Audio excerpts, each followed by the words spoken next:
আসসালামু আলাইকুম, আশা করি সবাই ভালো আছেন। আজকে আমি দেখাবো আপনারা কিভাবে ক্যানভা ইউজ করে আপনাদের প্রোডাক্টের জন্য গ্রাফিক্যাল ডিজাইন করতে পারেন। আপনি যদি একজন ডিজিটাল মার্কেটার হয়ে থাকেন অথবা আপনার যদি একটি প্রফেশনাল ফেসবুক পেজ থাকে, সেই পেজটিকে মেনটেন করার জন্য আপনার যদি গ্রাফিক্যাল ডিজাইন প্রয়োজন হয় তাহলে আপনি খুব সহজেই ক্যানভা ইউজ করে ফেলতে পারেন। ক্যানভা কিন্তু ফটোশপ অথবা ইলাস্ট্রেটরের মতো এতটাও জটিল না। আপনি চাইলে ১ থেকে ১.৫ ঘন্টা অথবা সর্বোচ্চ ২ থেকে ৩ ঘন্টা সময় দিলে আপনি ক্যানভা ফুললি আয়ত্ত করতে পারবেন। বাকি কালার সেন্স বুঝতে আপনার হয়তো একটু সময় লাগতে পারে, কিন্তু চেষ্টা করলে আপনি খুব সহজেই ক্যানভা আয়ত্ত করে ফেলতে পারবেন মাত্র ১ থেকে ২ দিনের মধ্যেই, আমি বিলিভ করি। সো আজকের টিউটোরিয়ালে আমরা দেখাবো আপনি কিভাবে ক্যানভা ইউজ করে আপনার প্রোডাক্টের জন্য একটি পোস্ট ডিজাইন করবেন। সো আমি আমার প্রোডাক্টের নাম লিখে এখানে সার্চ করব ক্যানভার সার্চ বারে, এবং টেমপ্লেট অবশ্যই সিলেক্ট থাকবে। এখান থেকে আমি প্রোডাক্টের নাম লিখে সার্চ করছি এয়ারবাডস পোস্ট। এটা লিখে জাস্ট আমি ইন্টার প্রেস করে দিই। সো দেখতে পাচ্ছেন এখান থেকে ৬,৪৩,৬৯৬টা টেমপ্লেট আছে, যেগুলো ফ্রি এবং প্রিমিয়াম, ঠিক আছে। সো আমি যেহেতু এখান থেকে প্রিমিয়াম ভার্সন কিনে রেখেছি, সো আমার ক্ষেত্রে ডিজাইন করতে খুব সুবিধা হবে। যেমন দেখেন এখানে এই পোস্টটা খুবই সুন্দর একটি পোস্ট। সো আমি এই পোস্টটাতে ক্লিক করে দিচ্ছি। সো এখান থেকে জাস্ট আমি কাস্টমাইজ দিস টেমপ্লেটে ক্লিক করে দিব। আমি এই পোস্টটা নিয়ে একটা ডিজাইন তৈরি করব। সো দেখি এখান থেকে এই ছবিটি আমি ডিলিট করে দিব। এখানে এই ড্রপ শ্যাডোটি থাকবে, এবং এই ড্রপ শ্যাডোটি থাকা অবস্থায় এখানে আমি আমার প্রোডাক্টের ছবিটা আপলোড করে দিব আপলোড সেকশন থেকে এসে। সো আমি এখান থেকে আপলোডে ক্লিক করে দিব, আপলোড ফাইলসে ক্লিক করে দিব প্রোডাক্টের ছবিটা আপলোড করার জন্য। এখান থেকে আমি চলে আসি প্রোডাক্টের ছবিটির এখানে। সো এখান থেকে আমি এই প্রোডাক্টের ছবিটি ক্লিক করে নিই, ক্লিক করে জাস্ট ওপেন করে দিব। সো দেখতে পাচ্ছেন এখানে আমার প্রোডাক্টের ছবিটি ওপেন হয়ে যাচ্ছে। জাস্ট আমি প্রোডাক্টের ছবিতে একটা ক্লিক করব, ক্লিক করার পর দেখেন ব্যাকগ্রাউন্ড সহ কিন্তু প্রোডাক্টের ছবিটা এখানে চলে আসছে। সো এই প্রোডাক্ট থেকে এটার ব্যাকগ্রাউন্ডটা আমরা কীভাবে রিমুভ করব, তাই না? সো খুব সহজেই আপনি ক্যানভার মধ্যে থেকে এটার ব্যাকগ্রাউন্ডটা রিমুভ করতে পারবেন। জাস্ট ছবিটিকে আপনি ক্লিক করবেন, এডিট ইমেজে চলে আসবেন। এখান থেকে চলে আসার পর এটা একটু ক্রস করে দিব।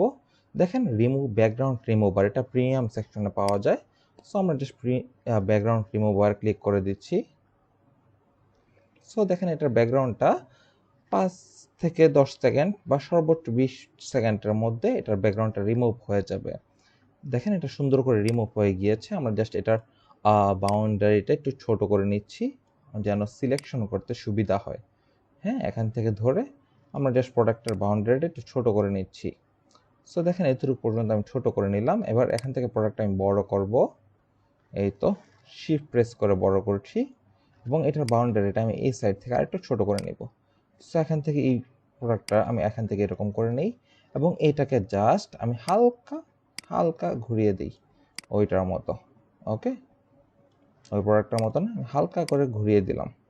সো দেখেন এখানে আমার প্রোডাক্টটা হালকা করে ঘুরিয়ে দিলাম, এবং এখান থেকে যে শ্যাডোটা, এই শ্যাডোটা আমরা এরকম করে নিয়ে আসি, এবং এটাকে আমরা এখান থেকে দেখি, এখান থেকে এটা এরকমভাবে আছে।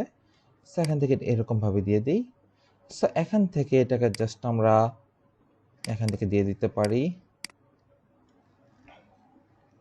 ১২০ অ্যাজ অনলি, এই লেখাটা এখানে এরকমভাবে থাকুক। এখান থেকে আমরা আমাদের ওয়েবসাইট লিঙ্কটি দিয়ে দিব, এবং ওয়েবসাইট লিঙ্কটি অবশ্যই ছোট হাতের হবে। সো আমরা এখান থেকে দিয়ে দিচ্ছি www.immitechstore.com। সো এখান থেকে জাস্ট ছবিটিকে লেখাটিকে আমরা ডাবল ক্লিক করে সিলেক্ট করে নেব। সিলেক্ট করলে এটাকে দেখবেন এটা ব্লু হয়ে যাচ্ছে। এরপর স্পেসিংয়ে ক্লিক করে লেটার স্পেসিংটা আমরা এখান থেকে বাড়িয়ে দিব। ওকে, এরকম করে বাড়িয়ে দিলাম, তাহলে দেখতে আরও সুন্দর লাগবে। এবং এখান থেকে এটাকে জাস্ট দেখেন ওয়্যারলেস এয়ারবাডস, এই কথাটি এরকমভাবে থাকতে পারে, অথবা আমরা আমাদের মতন কথা এখানে লিখে দিতে পারি। এটার বক্সটা আমি একটু ছোট করে নিই, পজিশন থেকে এটাকে আমি জাস্ট সেন্টার করে দিব ওয়্যারলেস এয়ারবাডস। এবং ওয়্যারলেস লেখাটির দেখি কালারটা আমরা একটু হালকা করে চেঞ্জ করতে পারি কিনা। ওয়্যারলেস জাস্ট, আচ্ছা জাস্ট হোয়াইট কালারই থাকুক, কোনো সমস্যা নেই, জাস্ট হোয়াইট কালার থাকুক। জাস্ট এটার ব্যাকগ্রাউন্ডে দেখেন একটা সো এটা দেখেন এটা একটা গ্রেডিয়েন্ট টাইপের শেপ, এবং এটার ব্যাকগ্রাউন্ডে চাইলে আমি হালকা করে টেক্সচার ইউজ করতে পারি, ঠিক আছে, এটার ব্যাকগ্রাউন্ডে। সো সো টেক্সচার ইউজ করবো আমরা কি হবে, তাই না? অথবা আমরা এখান থেকে দেখি কোনো ব্যাকগ্রাউন্ড পাওয়া যায় কিনা। ব্ল্যাক ব্যাকগ্রাউন্ড লিখে আমি সার্চ করি।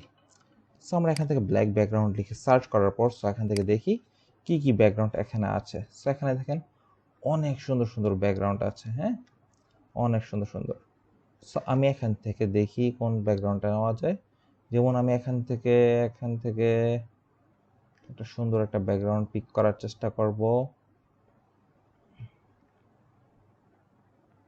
দেখি কোন ব্যাকগ্রাউন্ড আমার কাছে ভালো লাগে।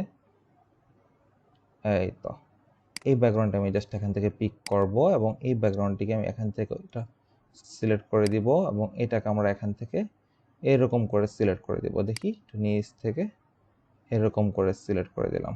ওকে, সিলেক্ট করে দেওয়ার পর ব্যাকগ্রাউন্ডটা সিলেক্ট থাকা অবস্থায় কন্ট্রোল ফার্স্ট থার্ড ব্র্যাকেট দিয়ে এটাকে আমরা পিছনে পাঠিয়ে দিব সবগুলার। ওকে, সবগুলার পিছনে পাঠানোর পর ব্যাকগ্রাউন্ডটাকে আমরা ধরে জাস্ট ট্রান্সপারেন্সি আমরা এখান থেকে কমিয়ে দিব। ওকে, ট্রান্সপারেন্সিটা আমি এখান থেকে 40-এর মতন করে দিচ্ছি, 40। সো এখান থেকে দেখেন এরকম হালকা একটা টেক্সচার টাইপের এখানে তৈরি হয়ে গিয়েছে, ঠিক আছে?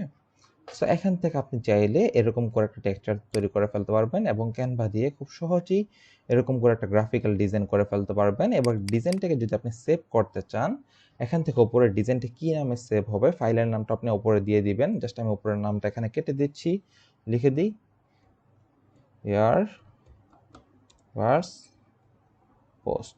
এখান থেকে এটা লিখে দিলাম। এবার জাস্ট শেয়ারে ক্লিক করে ডাউনলোডে ক্লিক করে জাস্ট পিএনজিটা আমরা এখান থেকে ডাউনলোড করে নিতে পারি। সো দেখেন এখান থেকে এটা ডাউনলোড হয়ে যাবে 1080 বাই 1000 পিক্সেলের। সো পিএনজিটা এখানে এটা আপনার প্রসেসিং হচ্ছে, প্রসেসিং হওয়ার পর এখান থেকে এটা ডাউনলোড হয়ে যাবে। সো দেখেন পিএনজিটা এখানে ডাউনলোড হয়ে গিয়েছে। এবার যদি আমরা এটা জেপিজি ফাইল ডাউনলোড করতে চাই তাহলে আবার শেয়ারে ক্লিক করব, ডাউনলোডে ক্লিক করব, এরপর হচ্ছে জেপিজিতে ক্লিক করব। জেপিজির কোয়ালিটিটা আমরা এখানে 100% করে দিচ্ছি যেহেতু আমরা ক্যানভা প্রিমিয়াম ইউজ করছি এবং ক্যানভা প্রিমিয়াম কিন্তু খুবই চিপ প্রাইসে পাচ্ছেন বিভিন্ন ফেসবুক পেজ থেকে। আপনারা চাইলে ক্যানভা প্রিমিয়াম কিনে নিতে পারেন। সো আমি এখান থেকে জেপিজিটা আমরা এখান থেকে ডাউনলোড করে দিচ্ছি। সো আপনার ওয়াইফাই কানেকশনের উপর ডিপেন্ড করবে বা আপনার নেটওয়ার্কের উপর ডিপেন্ড করবে কতটুকু স্পিড এখানে ডাউনলোড হবে। সো এখান থেকে জাস্ট দেখি পোস্টটা।